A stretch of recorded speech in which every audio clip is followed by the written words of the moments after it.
This is Corey with Armadillos, and today I'm going to show you how to install our product into the tires on an e-bike. We're going to use the Super 73 RX RSD today, but of course this advice will apply to pretty much every bike out there. First step we want to do is to flip the bike over. This way the tubes will not be put under stress when you release the air. That can help to avoid pinch flats later on when reinflating. We're going to use the tool to remove the valve core. Set that aside in a safe place. Then grab the armadillos, take the cap off and cut just a little bit off the tip. We're going to then take and insert this into the valve and go ahead and squeeze in a bit more than half of the bottle into the rear tire. For this bike, 8 ounces is correct. We're using a 16-ounce bottle here.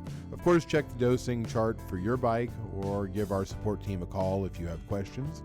Now we're going to go ahead and put the core back in, tighten that up, make sure that that's nice and snug in here. Not too much, of course. Don't want to put anything under a lot of pressure. Just a good firm twist there.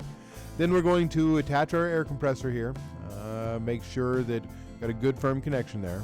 And we're going to slowly repressure the tire. First, you want to check the sidewall and make sure that you don't exceed the maximum pressure listed there.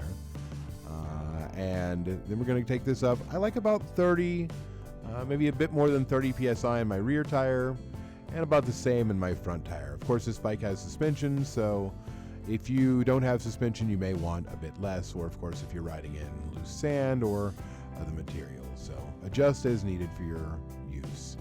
Now up here in the front, we're going to do the same thing. We're going to take and remove the valve cap. And once we have that off, we're going to grab our tool and we're going to remove that valve core.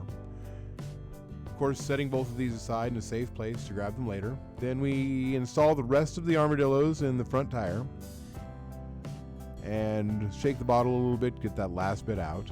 Once we have that done, we're going to go ahead and reinstall the valve core and then repressure the tire to the desired riding pressure. Again, go slow, take your time, there's not a rush here, and that will help to avoid any pinch flats that may occur as that inflates. Now put the cap back on. And once you have that cap back on, you're going to go ahead and flip the bike back over onto its wheels. And at that point, then we're going to go ahead and turn the bike on. Grab some protection.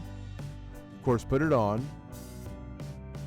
And now it's time to ride, knowing you're protected by the best tire sealant available.